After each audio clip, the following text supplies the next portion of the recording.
de nós aí, de acordo com a Aliá de hoje, que nós estamos no livro de Devarim, capítulo 3, a partir do versículo 19, e vamos até o versículo 22, que é a conclusão desta paraxá, desta semana, que vai nos falar sobre as terras, né, de Reuve, Gade e a metade da tribo de Menaxê, as instruções para a guerra, né, com Canaã, onde Yehoshua estará liderando o povo na entrada da terra prometida, tendo em vista que Moshe foi proibido de entrar na terra prometida, né?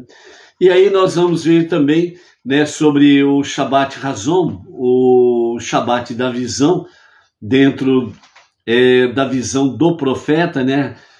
Capítulo 1 do profeta Jeremias, aliás, do profeta Ishayahu, né?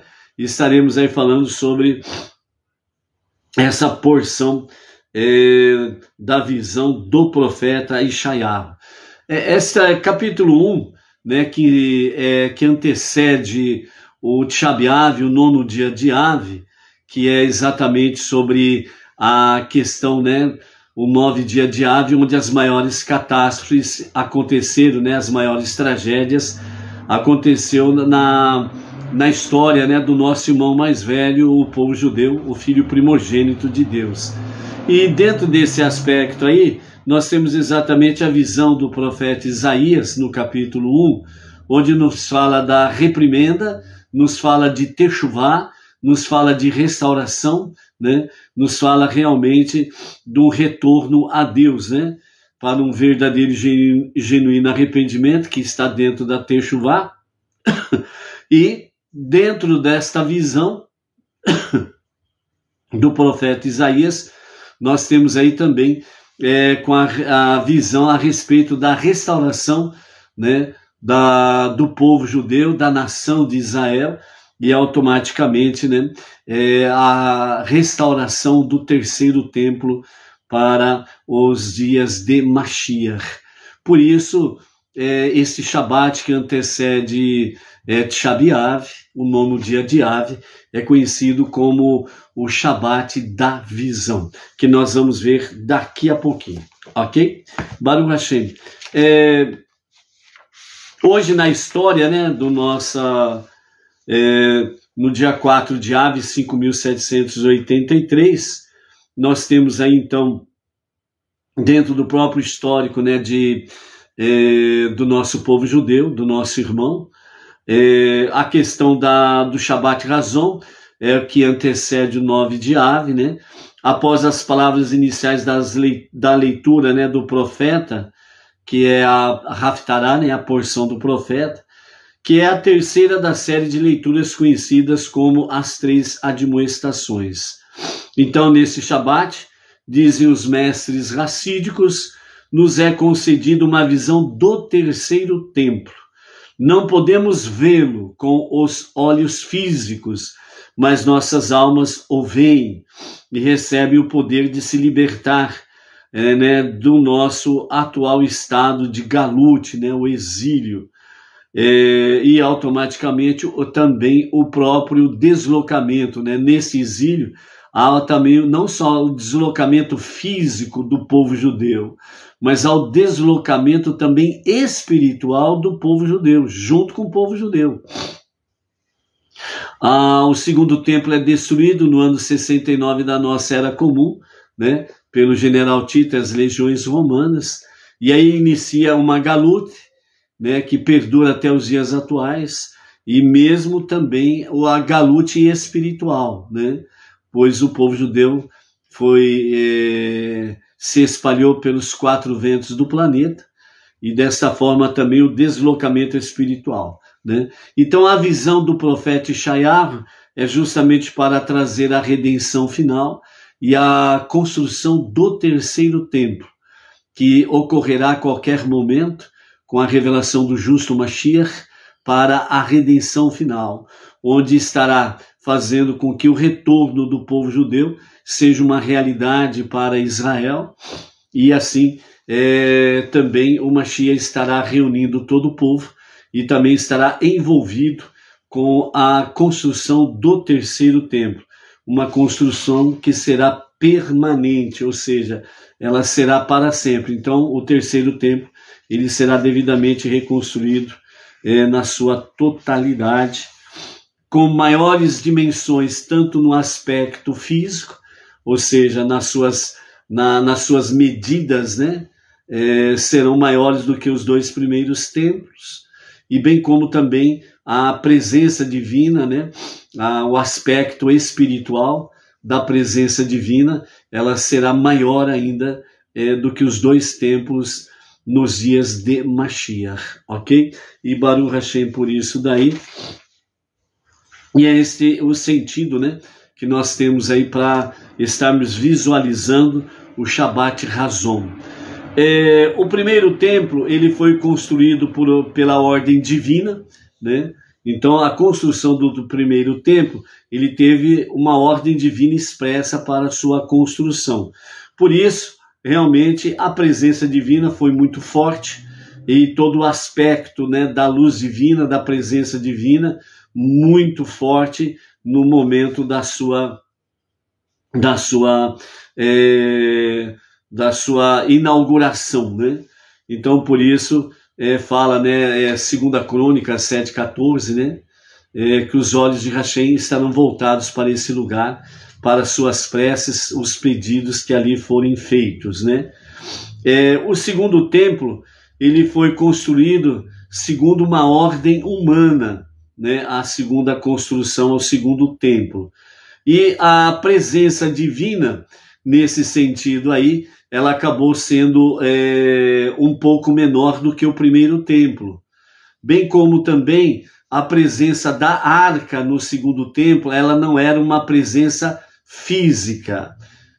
A presença da arca ela era mais uma presença espiritual. Quando o Kohen Gadol adentrava uma vez por ano no Santo dos Santos, né? Então a presença da arca se fazia ali, né? Então o Kohen Gadol via a arca sagrada ali, né? Mas a presença física ela não estava presente na realidade, né? Então a arca, com a destruição do primeiro templo, né? A arca ela entre aspas, né, de forma misteriosa ou sobrenatural, a arca ela desapareceu das vistas, vamos dizer, das vistas humanas. Aonde a arca está? Não sabemos, nem os sábios sabem, né, entendeu?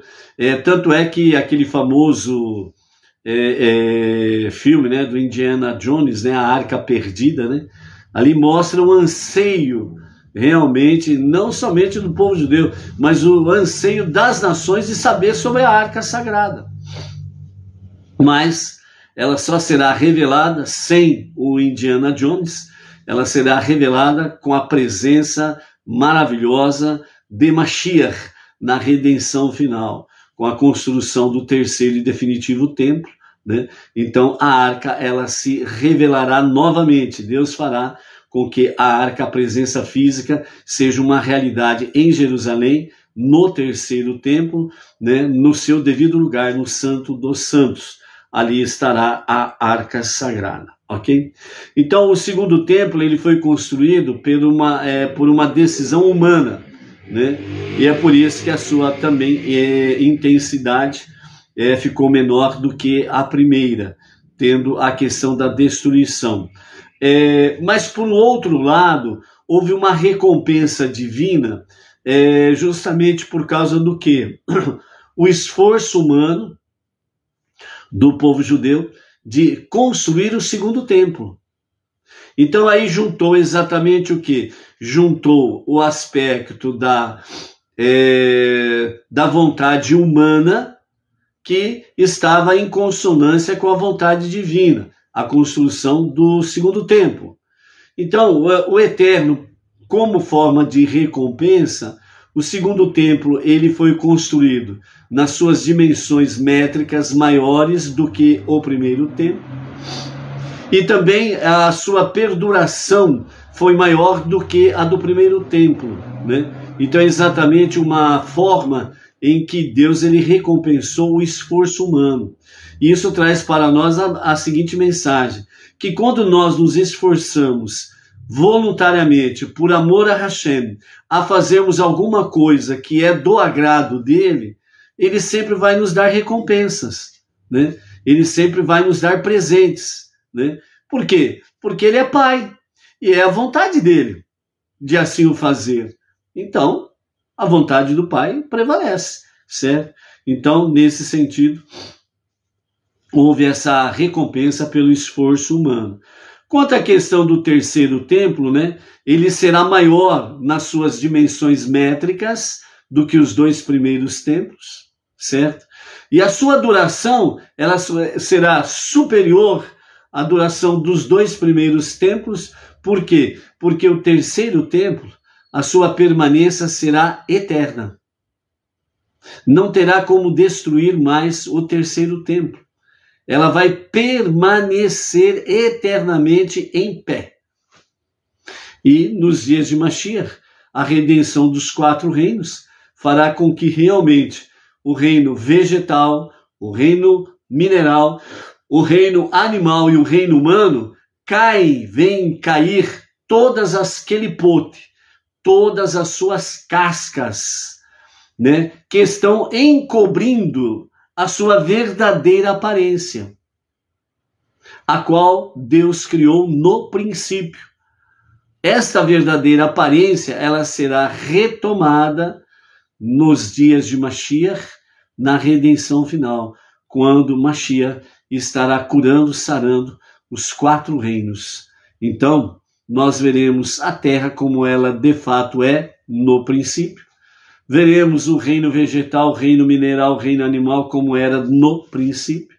E principalmente o reino humano, o ser humano, né? De uma forma mais transparente, mais límpida, mais sublime e santa.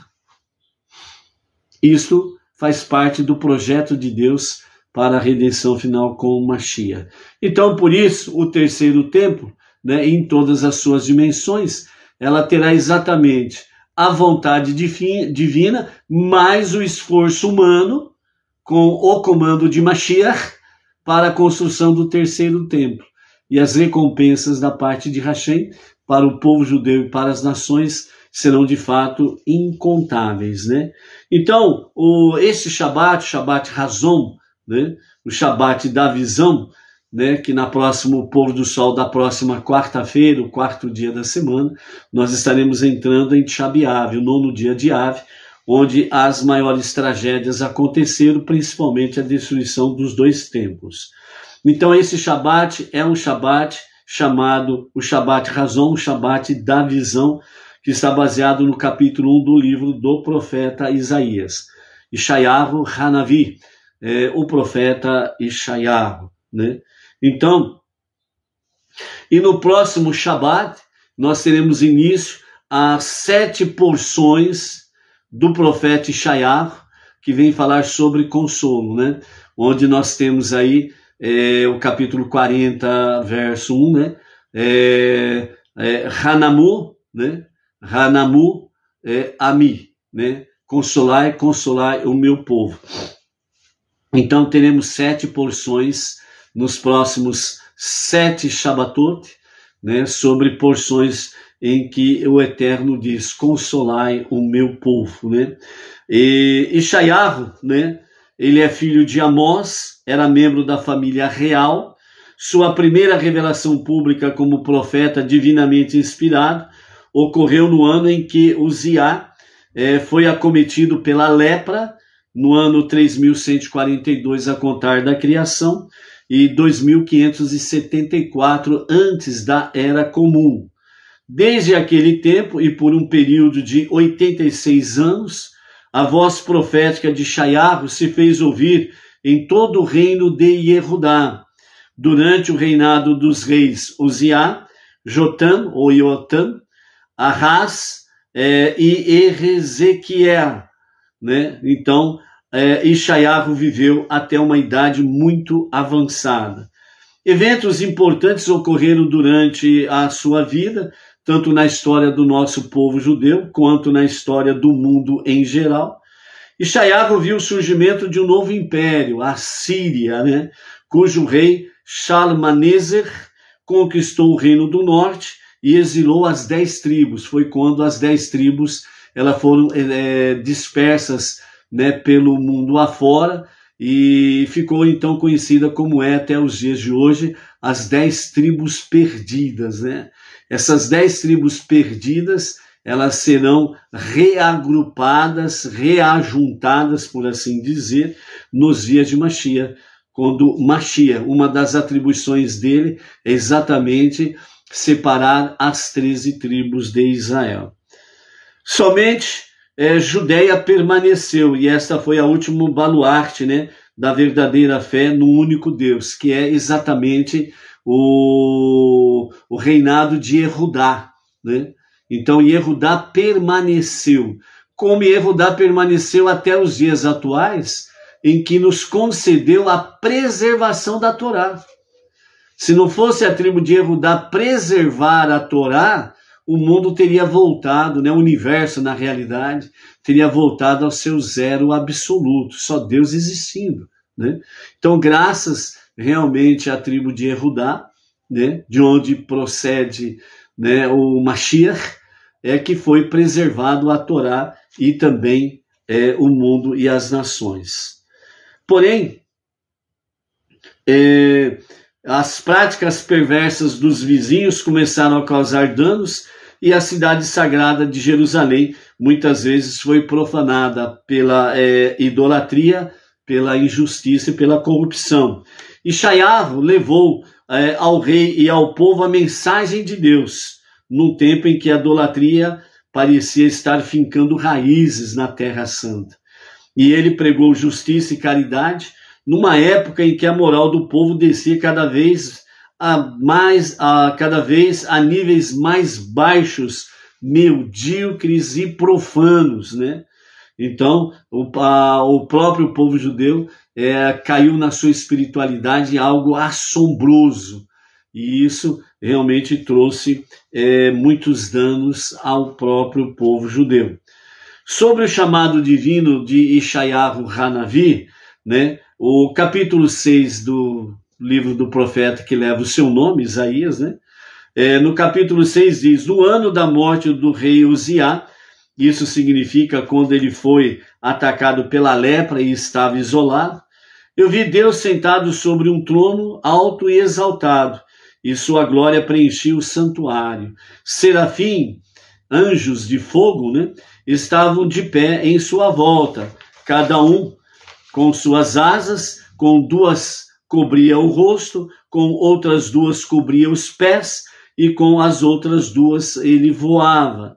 E um falava com o outro dizendo: Santo, Santo, Santo, Adonai dos exércitos, a terra inteira está repleta com sua glória. E os pilares tremiam com as vozes daqueles que clamavam, e a casa ficou repleta de fumaça. E eu disse: infeliz sou eu, um homem de lábios impuros, e no meio de pessoas com lábios impuros eu habito, pois o Rei, o Senhor das hostes, meus olhos viram. Então um serafim voou à minha direção, e em sua mão havia um carvão que ele tinha tirado do altar com o pegador, e ele o colocou sobre minha boca e disse: vê, isso tocou teus lábios, e tua iniquidade partiu, e teu pecado está perdoado. E eu ouvi a voz de Deus dizendo: a quem eu enviarei, e quem irá por nós? E eu disse: aqui estou, envia a mim. E ele respondeu: vai e diz a este povo: vocês ouviram, mas não entenderam. Vocês viram, mas não sabem. Obstinado é o coração deste povo. Seus ouvidos são pesados e seus olhos fechados. Ou então seus olhos veriam e seus ouvidos ouviriam, e seus corações entenderiam, para que se arrependam e sejam curados, né? Então, esta daí é a visão do profeta Ishaiahu, Isaías, no seu chamado profético, né? Então, vejam bem, esse capítulo 6 do profeta Isaías é o chamado do profeta. Infelizmente, né, com o passar dos tempos e na nossa era comum, né, vamos dizer assim, né, os profanos, os idólatras, né, os homens cruéis, sem fé, sem ética, sem moral, sem espiritualidade nenhuma, né, começaram a mudar as suas roupagens, né, de brutamontes que eles eram, bárbaros, nômades, idólatras, sacrificavam pessoas, sacrificavam crianças. Então eles estavam muito habituados, né, as nações pagãs, estavam muito habituados a sacrifícios humanos. E aí eles começaram a mudar a sua roupagem, né, para dar uma aparência de ética, moral e espiritualidade, mas sem eficácia nenhuma, né? E entre outras coisas, eles começaram a mudar, inclusive, os ditos de Deus, que é pior ainda, né? Então eles começaram a mudar a palavra divina.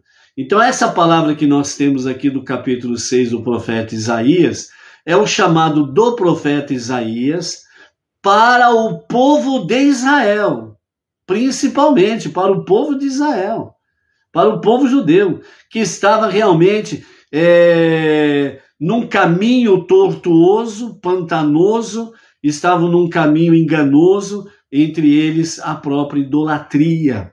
Eles estavam caindo no campo da idolatria, que levaria também a sacrifícios humanos, porque sacrifícios humanos é coisa de povo pagão e idólatra.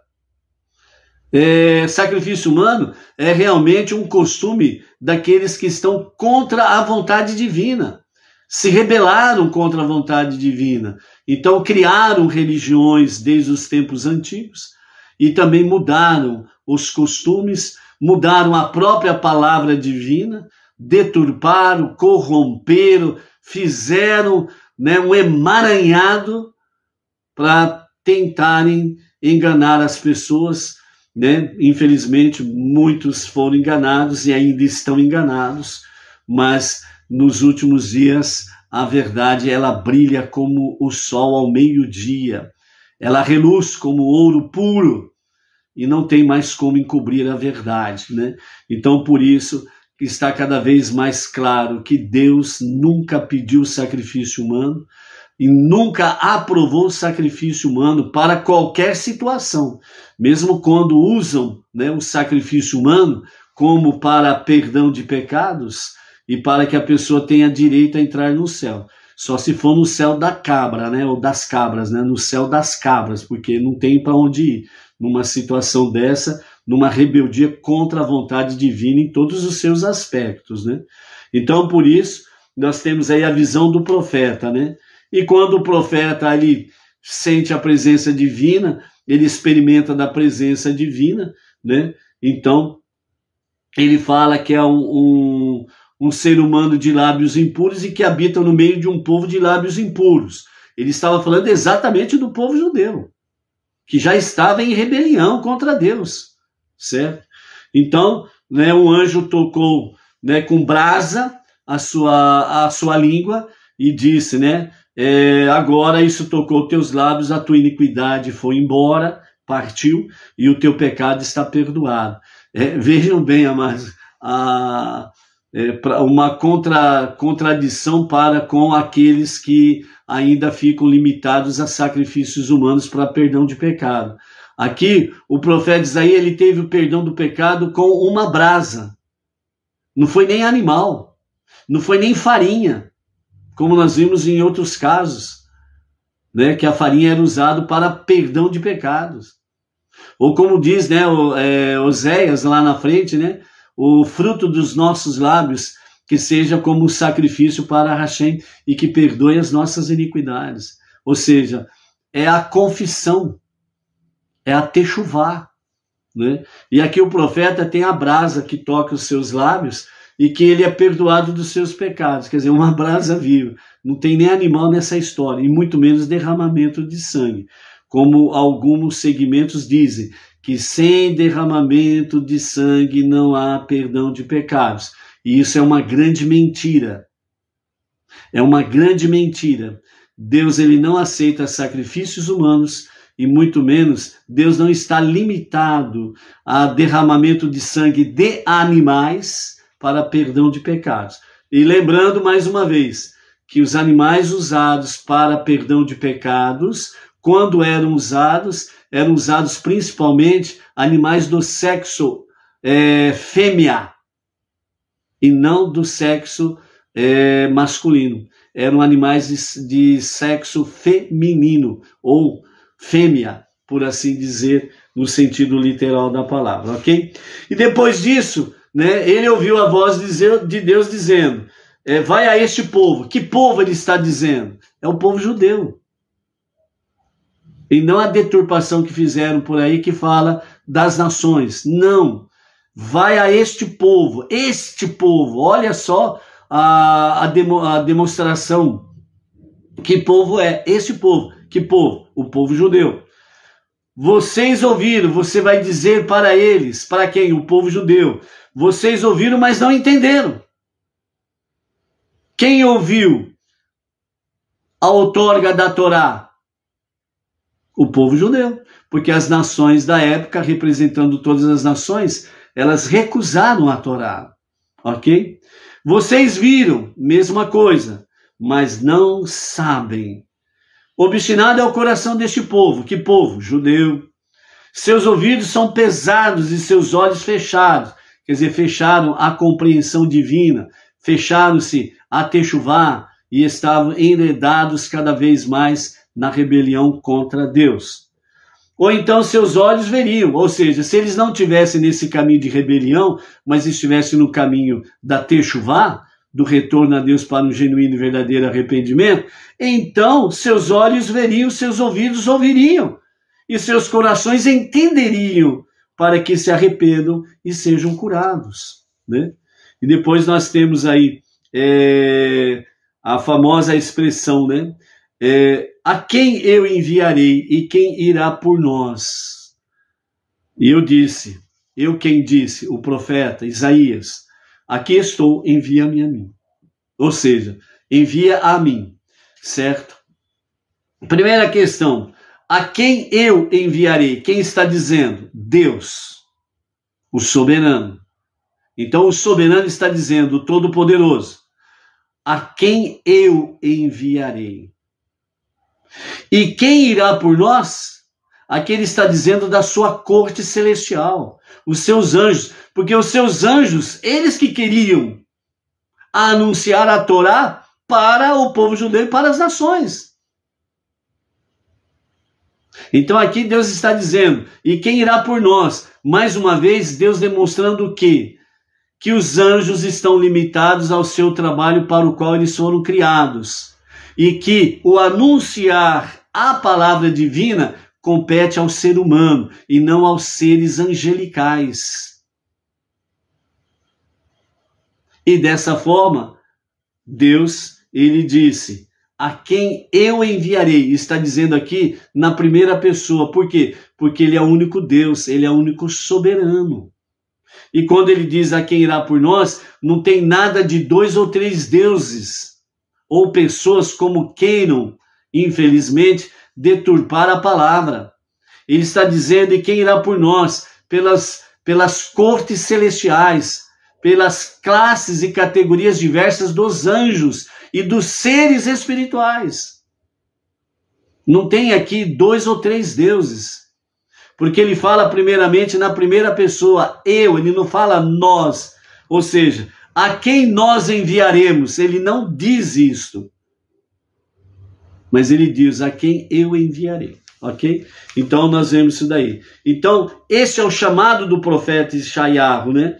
E a sua missão era exatamente de levar ao povo judeu o quê? Levar a eles a palavra, a repreensão, a reprimenda divina, para que eles possam ouvir e possam fazer techuvá, um retorno a Deus para um verdadeiro e genuíno arrependimento. Ok? Dentro desse mesmo aspecto aqui, nós temos o Salmo 79.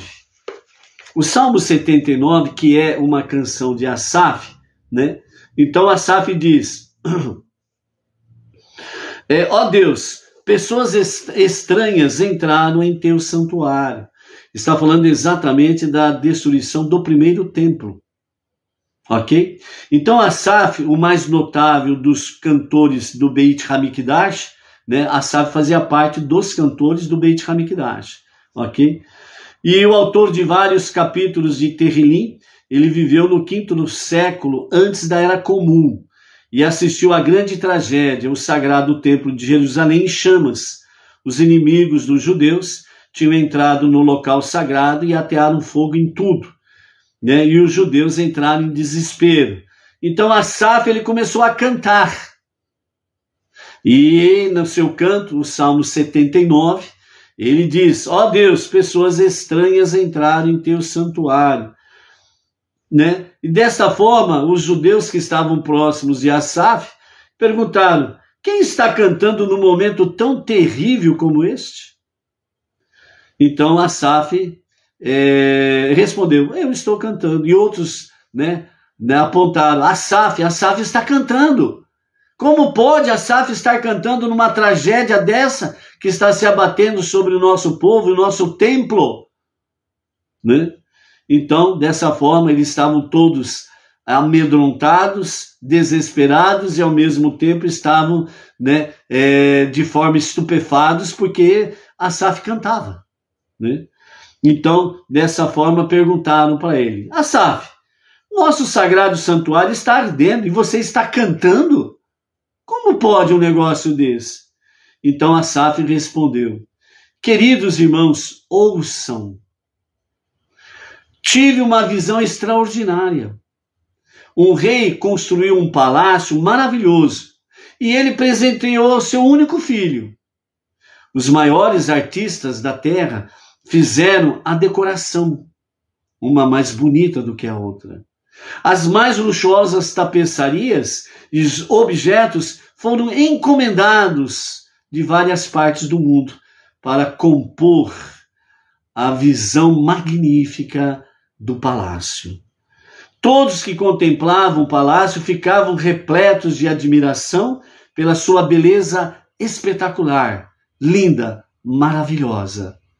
Quando ficou pronto o príncipe, ele mudou-se para lá, junto com seu mestre.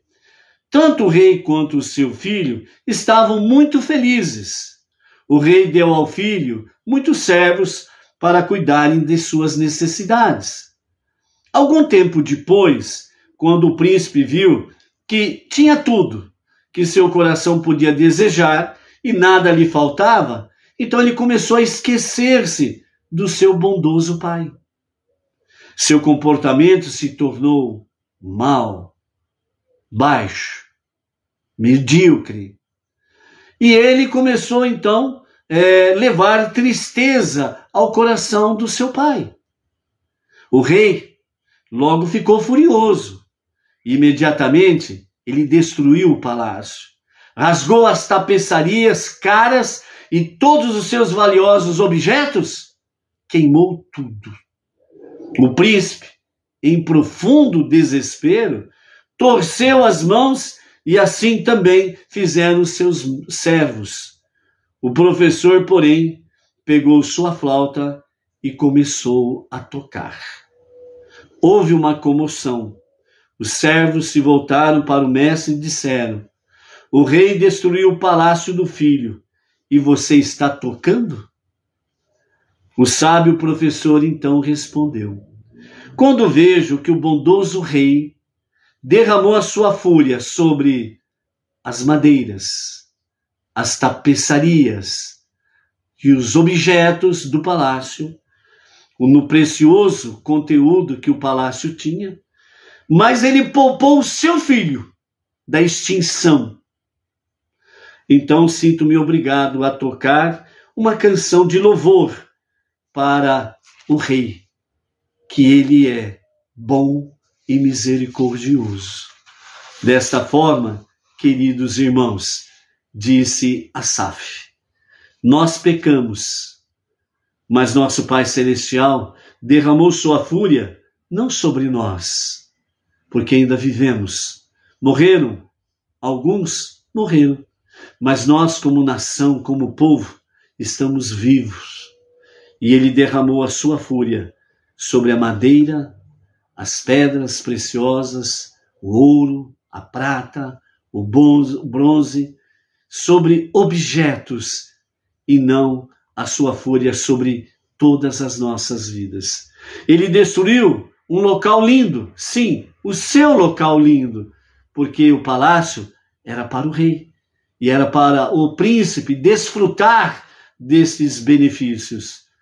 Sim, o local era lindo, sagrado, mas não destruiu a sua única nação. Devemos agradecer pela sua grande misericórdia. No mesmo instante em que ele está nos castigando, agora ele está nos poupando também. Porque enquanto tudo aquilo que é objeto inanimado, a sua fúria caiu sobre eles e estão virando cinzas e coisas semelhantes. Mas o seu príncipe, o seu povo, o povo judeu, está preservado da extinção. Então, Asaf se viu no direito de poder cantar a Hashem. Agora vocês entendem por que estou cantando a Deus? Vamos retornar ao nosso Pai Celestial de todo o coração, e Ele certamente nos devolverá a nossa terra, e Ele reconstruirá o nosso sagrado Beit Hamikdash. O que aconteceu exatamente depois de algum tempo em que foi construído o segundo templo. A destruição do primeiro templo aconteceu. E depois virá a destruição do segundo templo. Mais uma vez, o príncipe, o povo judeu, falhou. Mas Deus não falhou. A sua fúria, novamente, ela vai descer sobre os objetos inanimados, mas não vai extinguir o povo judeu. Morreram e morrerão no segundo templo, na sua destruição, que veremos mais para frente. Muitos, mas não a nação, não a essência do povo. Então, por isso, Asaf cantou o Salmo 79. Ok? Depois você em casa aí possa ler de forma mais completa o Salmo 79. Baruch Hashem. E antes de nos voltarmos, para o profeta Isaías, a nossa sétima aliá, mais uma fitira, a nossa leitura final da nossa aliá de hoje e a conclusão da nossa paraxá da semana. Então nós temos aí capítulo 3 de Deuteronômio, a partir do versículo 15 até o versículo 22, as 2 tribos e meia, Reuven, Dan e metade da tribo de Menashe, as terras que lhes são dadas, eu dei para as tribos de Reuven e Gad e metade da tribo de Menashe, as terras até de Gilade até o rio Arnon, incluindo a metade do rio, a sua margem, até o rio Yabok, na fronteira amonita, a planície, a extensão do Jordão e a área além de suas margens do Kineret até o mar da planície, o mar de Sal, conhecido como Mar Morto, sobre as cachoeiras de Pisgá a leste. Depois do verso 18 até o verso 22, nós temos as instruções para a batalha com Canaã. Então, nas instruções com a batalha com Canaã, nós temos exatamente o versículo 18 dizendo: naquela ocasião eu ordenei às tribos de Reuven e Gad, dizendo: Deus, nosso Deus, deu a vocês esta terra para se apossarem dela. Quando Israel sair para a batalha, aqueles dentre vocês que estão no exército deverão atravessar a terra armados à frente de seus irmãos, os filhos de Israel, pois vocês são as tribos mais fortes. Somente suas esposas e filhos pequenos e seu gado, pois eu sei que vocês têm muito gado, devem ficar em suas cidades, que eu dei a vocês. até Deus estabelecer seus irmãos da mesma forma que vocês. Então eles também dominarão a terra que Deus, seu Deus, está lhes dando, do outro lado do Iarden. Somente então cada homem retornará para se estabelecer na terra que herdou, que eu dei a vocês. Eu ordenei a Yehoshua naquele momento, visto que ele lideraria a batalha, dizendo: seus olhos viram tudo que Deus, seu Deus, fez a esses 2 reis. Deus agirá assim também com todos os reinos pelos quais você passará. Para as tribos de Reuven e Gade eu disse: não os temam, pois é Deus, seu Deus, quem lutará por você. Né? Segundo Urash, ele escreve que as tribos de Reuven e Gade, aliás, Reuven e Gade, não Reuven e Dan, ok? Reuven e Gade foram escolhidas porque os inimigos cairiam diante deles. Como afirma o versículo, ele arrancará o braço de seu inimigo com um golpe, juntamente com a cabeça. Eles eram eficientes em aniquilar o inimigo, né? Se Moshe tivesse liderado o povo para entrar na terra de Israel, não haveria guerra nenhuma. Se Moshe entrasse à frente do povo na terra prometida, não haveria guerra nenhuma. Só a presença de Moshe faria com os inimigos, ou eles se rendessem e convergiriam para o judaísmo, ou então eles simplesmente fugiriam, e se ficasse, simplesmente a presença divina aniquilaria as 7 nações assim, no piscar de olhos, no estalar de dedos, porque Moshe estaria à frente, né? Mas como Moshe não entra e Yehoshua vai comandar, a guerra é uma realidade, e por isso Reuven e Gad vão à frente, porque eles eram os mais fortes e mais ágeis, né, na destreza da batalha, né? Eles eram realmente muito poderosos na guerra, ok? Então, por isso, Yehoshua, ele lidera a conquista, né, a terra dentro da ordem natural, ou seja, a guerra é uma ordem natural que Yehoshua esteve à frente, ou seja, o esforço humano, o alto sacrifício de Reuven e Gad estar à frente para proteger os seus irmãos, né? Então, quer dizer, os inimigos, para atingirem os seus irmãos, teriam que passar primeiro por Reuven e Gad. E passar por Reuven e Gad e Josué na frente, comandando ainda por cima, certo? Foi e era impossível de poder vencer Yehoshua e Reuven e Gad para poder atingir as outras tribos lá, ok? Então, a forma natural, ou seja, o esforço humano, quando o propósito é seguir a direção de Deus, então Deus soma-se com o ser humano e coisas sobrenaturais acontecem realmente. E a prática para nós é exatamente esta. Se você se une à vontade divina e segue em frente, né, que é a ordem divina, como ele disse lá, diante do mar de juncos, o mar vermelho, né, diga ao povo que marche, disse Deus a Moshe. Então, se o povo marcha, Deus faz as partes dele. Se nós fazemos a nossa parte, podemos ficar tranquilos, porque Deus faz a parte dele, sem sombra de dúvidas. Por isso, Reuven e Gad, eles partiram para o alto sacrifício, foram à frente do povo, né? Então, a conquista da terra de Israel, ela corresponde à nossa conquista interior do lado animal da nossa personalidade, que é a alma animal. Então, esta batalha e esse auto-sacrifício de Reuven e Gad está ligado diretamente, segundo o nosso Rebbe Menachem Mendel, nesta reflexão, a arte do auto-sacrifício é exatamente conquistar o nosso inimigo interior, que é a nossa alma animal. É aquela que não quer fazer absolutamente nada que seja da vontade divina e que vai querendo nos dominar no nosso dia a dia. A preguiça, a indiferença, a insensibilidade, né? Que tem isso, que tem aquilo, pode isso, pode aquilo, e abusa disso, e abusa daquilo, sem medidas, sem disciplina, sem ordem. Ah, não é proibido? É, beleza, virou festa, virou carnaval. E não é por esse lado. A alma animal ela tem que ser dominada. Não pode deixar a alma animal sem freio. Não pode deixar a animal sem rédeas curtas. Porque ela descamba para aquilo que não deve descambar.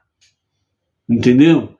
Então, se você não trouxer a sua alma animal nas rédeas curtas, você não está no alto sacrifício que Deus se alegra com aqueles que o fazem. O que é alto sacrifício? Ó, nada me é proibido. Então, por isso, eu vou encher a cara de tudo aquilo que eu posso fazer. Tudo aquilo que não presta. Então, eu vou abusar. Vou encher a cara. Seja no que for. Bebida, comida, práticas negativas, sejam elas quais forem. Ah, não é proibido. Ah, não é proibido? Beleza. Opa, ó, vou fazer um carnavalzinho hoje, tá afim? Ah, é? Que horas vai ser? Tal horas. Onde? Em tal lugar. Beleza, vou estar lá então. Né? E aí chega em tal lugar e enche a cara de tudo que não deve. Como diz o ditado, é bonito isso? Claro que não. Então o auto-sacrifício é exatamente esse. É você ter o poder e o domínio da alma animal. Você alimenta a alma animal, você descamba. Aí daqui a pouco está falando um monte de coisa que não deve falar, ofendendo pessoas, menosprezando pessoas.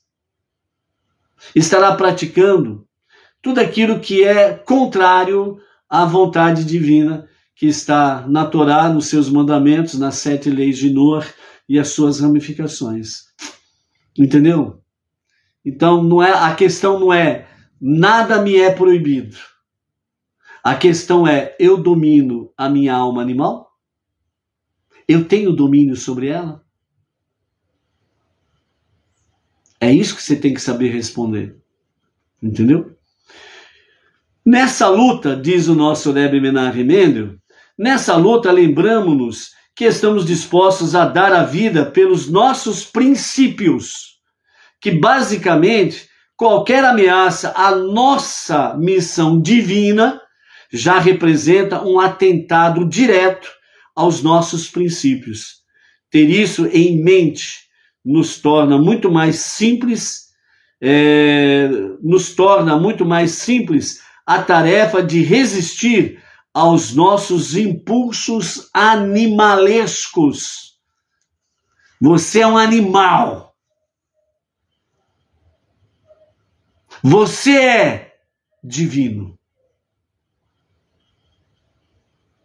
Então a pergunta é, ao olhar no espelho, você se sente mais um animal ou mais divino? Só você e o espelho e Deus, você vai precisar responder com sinceridade, porque não tem como esconder as coisas de Deus. E é ser muito tolo. Só você, o espelho e Deus, você ainda dizer de forma enganosa, não, eu sou mais divino, eu sou mais sublime. E na realidade, você é um animal. Entendeu? As coisas são simples. É o ser humano que complica. Deus não complica nada. É simples. Então, no caso, quando somos confrontados com um desafio ao nosso estilo de vida judaica, de forma geral, como numa gozação ou algo semelhante, não basta invocar a lembrança de nossa intenção de sacrificar tudo por nossos princípios. Precisamos invocar a própria vontade de autossacrifício por qualquer causa judaica. Trata-se aqui da capacidade de afirmar assertivamente o nosso judaísmo. Porque não podemos esquecer, apesar de nós sermos Benei Noah, não judeus, o estilo de vida nosso é judaico. Por quê? Porque o nosso estilo de vida ela está alicerçada no monoteísmo, com fundamento judaico, E com orientação rabínica. Orientação rabínica. Orientação rabínica. E o nosso Rav, Yaakov Gerenstad, é a nossa liderança e o nosso orientador, o nosso supervisor. Então aqui, o que significa tudo isso? Por qualquer causa judaica. Então, a nossa fé monoteísta com fundamento judaico e orientação rabínica, quando nós somos confrontados com isto, nós precisamos realmente partir para o autossacrifício, que é o quê? Fazermos de tudo para preservarmos esse estilo de vida judaica. Nada me é proibido. Mas como que está o seu autossacrifício para preservar a causa judaica? Um estilo de vida judaica com orientação rabínica. Nós precisamos saber responder isso daí. Ok? O não-judeu, ele olha para você e ele, qual é a ideia que tem? Não de você, mas qual é a ideia que ele tem da sua fé que você professa? Eu sou monoteísta, com fundamento judaico e orientação rabínica. Eu só acredito no único Deus. É só para Ele que eu faço as minhas preces, os meus pedidos. Só a Ele eu dou a honra, a glória, a louvor, a adoração. Só a Ele.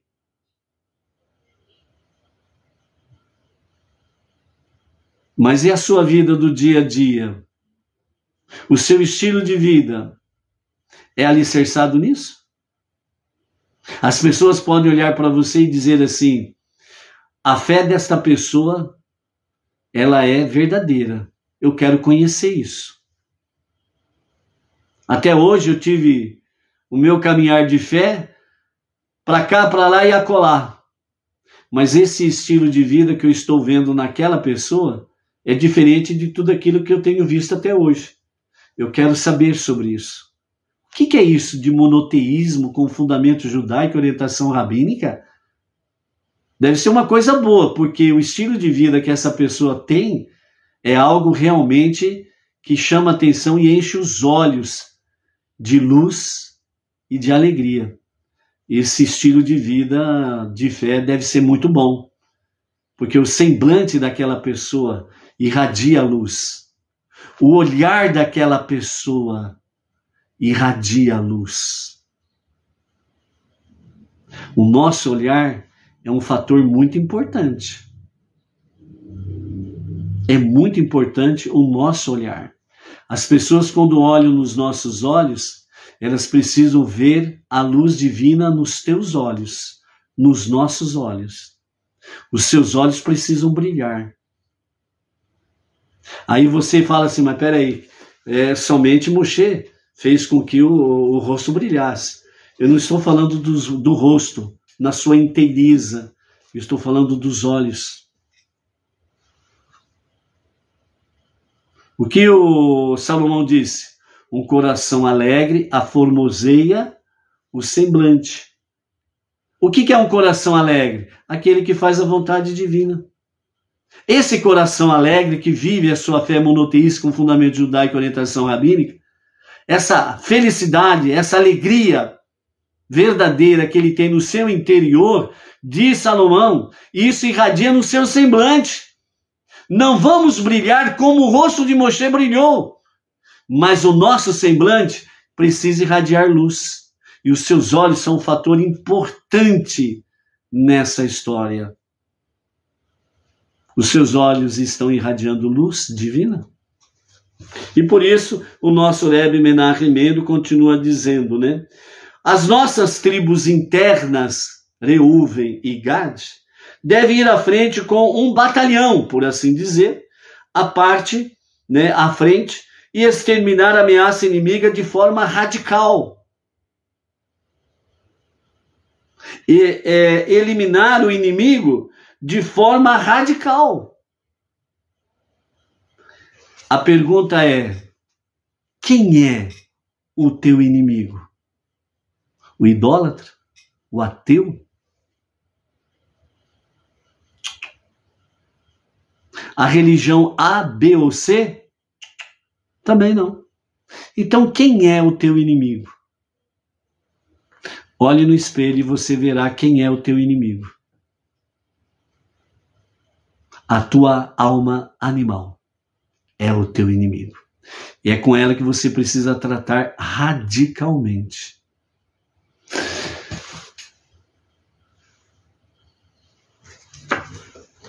Usando esta forma interior, poderemos então acelerar a verdadeira redenção final para o povo judeu e para as nações, para que assim o povo judeu e toda a humanidade possam desfrutar brevemente, a qualquer momento e a qualquer momento mesmo, a revelação do justo Mashiach para a redenção final.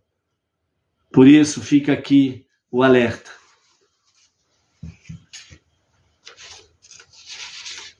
Faça, segundo as instruções que os nossos mestres passam para nós, e o nosso Rebbe Menahem Mendel traz para nós, exatamente aquilo que nós acabamos de refletir e muito mais que temos aprendido no nosso dia a dia, e muito mais que temos aprendido com o nosso Rav Yaakov Geranstadit. Trate com o seu inimigo de forma radical, a sua alma animal. É fácil você, entre aspas, lutar contra religiões idólatras ou contra os idólatras, ateus e companhia limitada. Mas na realidade, quando você se investe nesta luta pessoal, é porque você está fugindo da sua verdadeira luta. Você não tem coragem de enfrentar o teu inimigo interior, a tua alma animal, porque você gosta de fazer aquilo que é do seu agrado, aquilo que está realmente satisfazendo, que faz aquela massaginha gostosa no seu ego. Ah, mas eu gosto tanto de fazer isso e fazer aquilo, eu gosto tanto de falar. E você não trata com seriedade com o seu inimigo, o seu maior inimigo, a sua alma animal, o seu ego, o seu eu. A escolha é tua. Finalizando, Isaías capítulo 1, né? O nosso profeta. Esta é a visão profética de Ishayahu, filho de Amoz. O seguinte foi profetizado sobre Yehudá e Jerusalém nos dias de Uziyahu, Yotam, Ahaz e Riziquiahu, reis de Yehudá. Isaías capítulo 1. Um povo rebelde, versos 2 e 3. Eu gerei e criei meus filhos.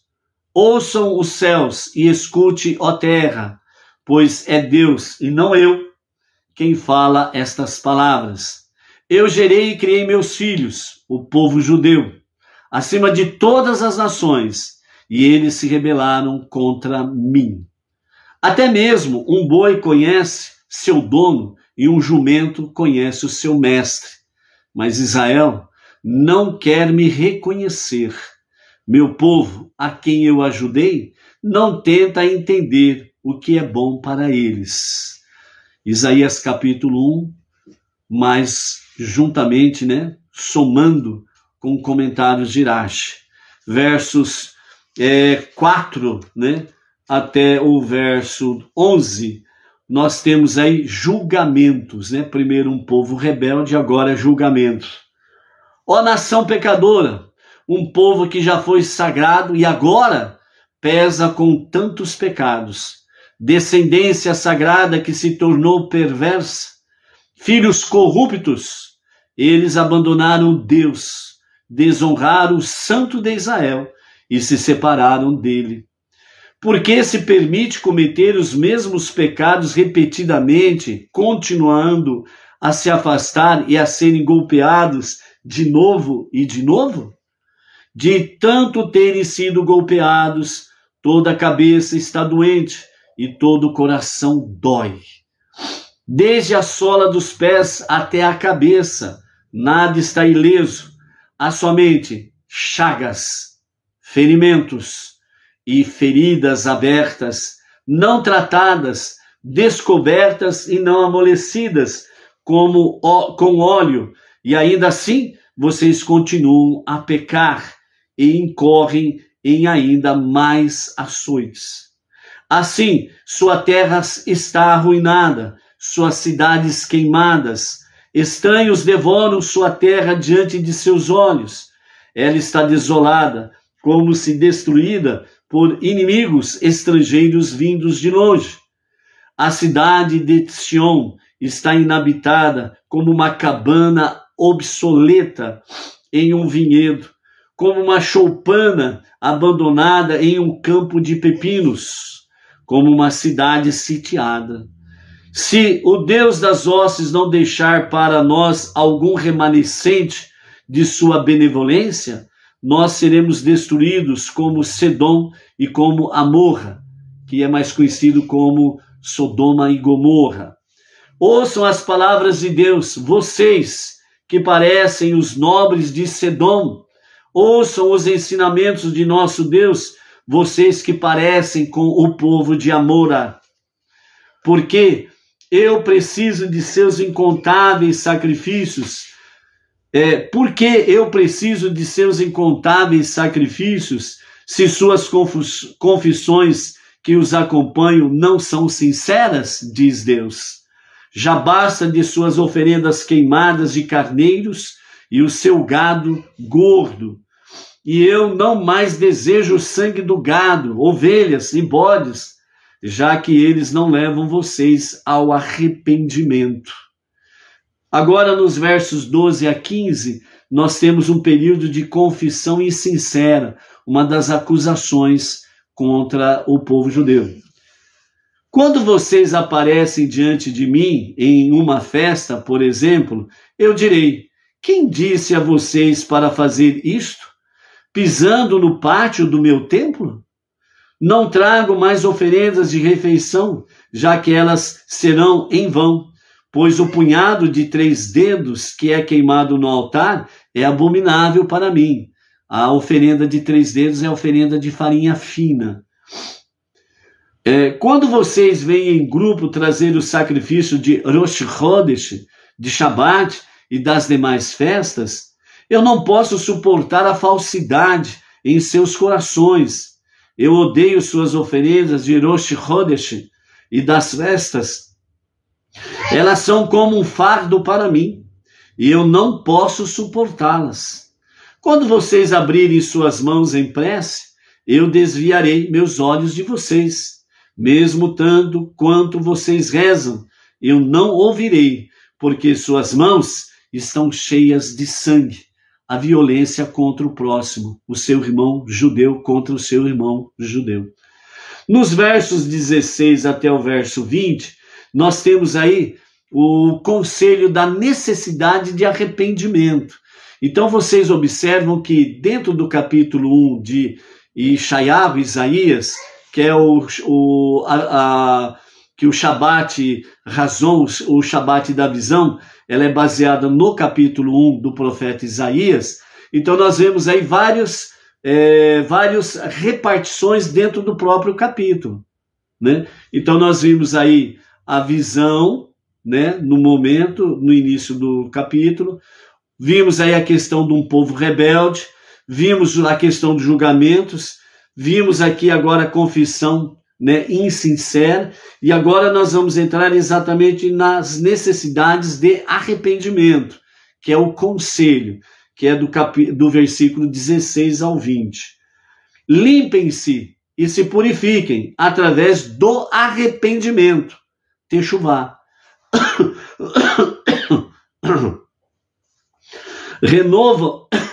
Removam suas más ações de minha frente. E parem de cometer o mal. Aprendam a fazer o bem e a buscar justiça, e a sustentar o oprimido.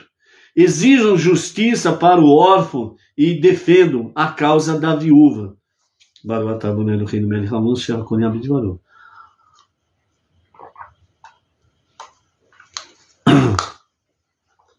Venham agora, esclareceremos quem ofendeu quem, diz Deus.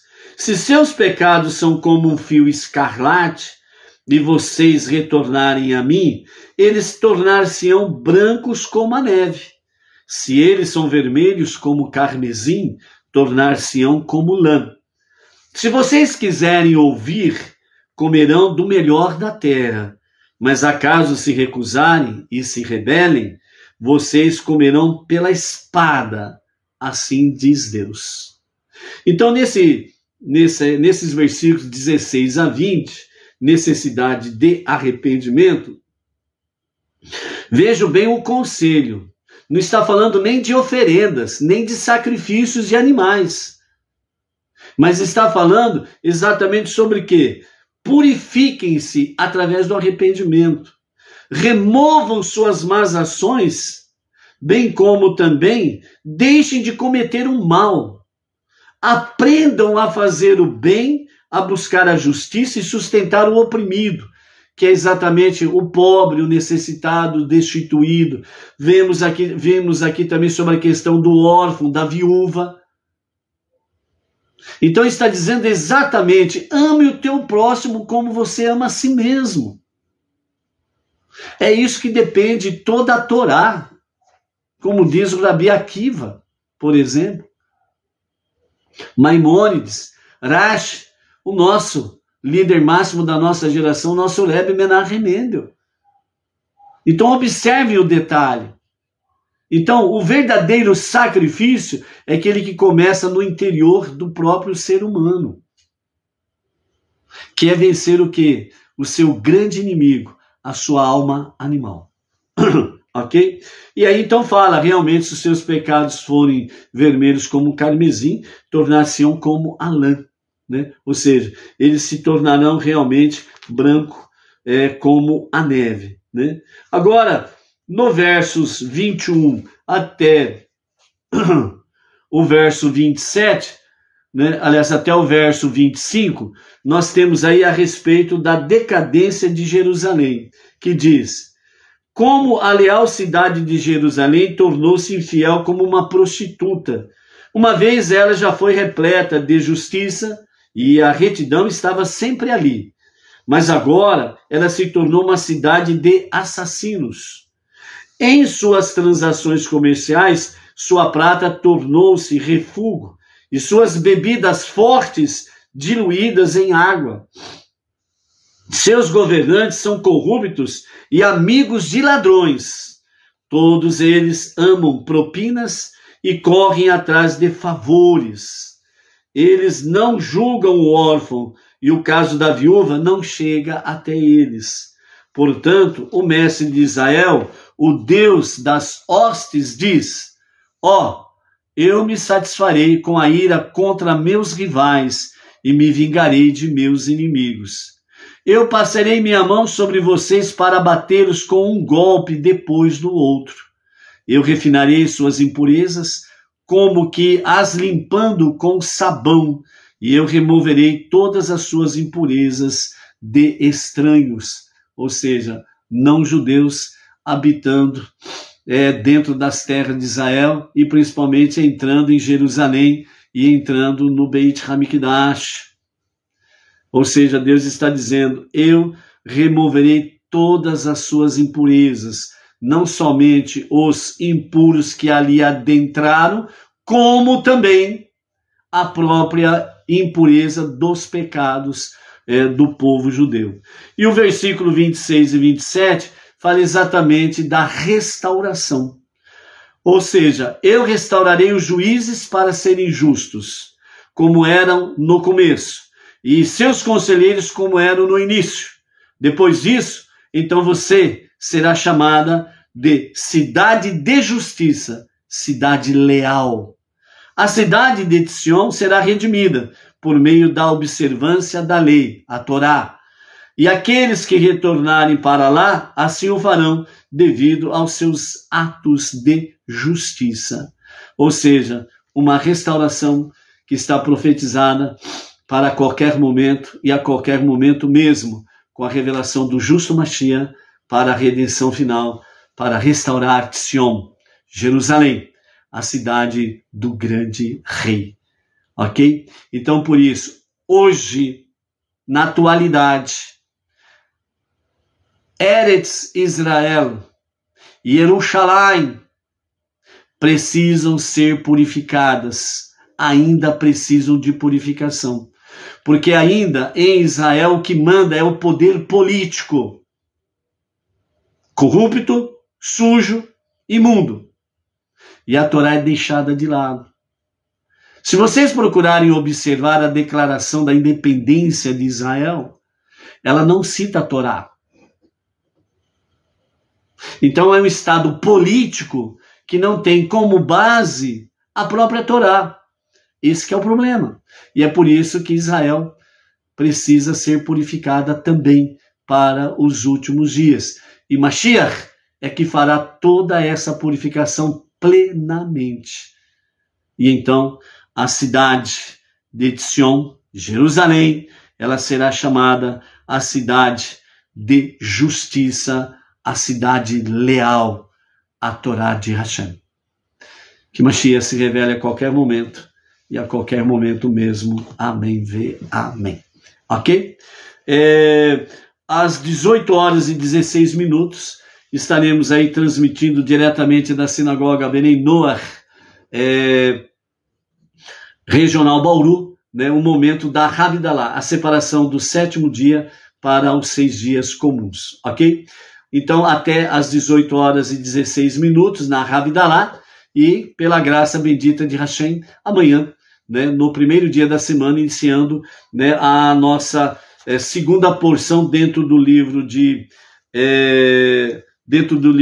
Deuteronômio, onde nós estaremos aí com a Parashá Vayetchanan, né, na nossa segunda porção dentro do livro de dentro do livro de Devarim, Deuteronômio, que significa palavras, ok?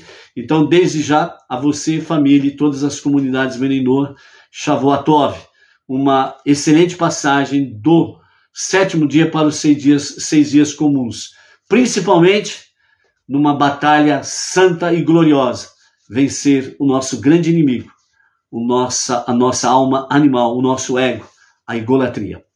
Shalom, shalom. Até lá.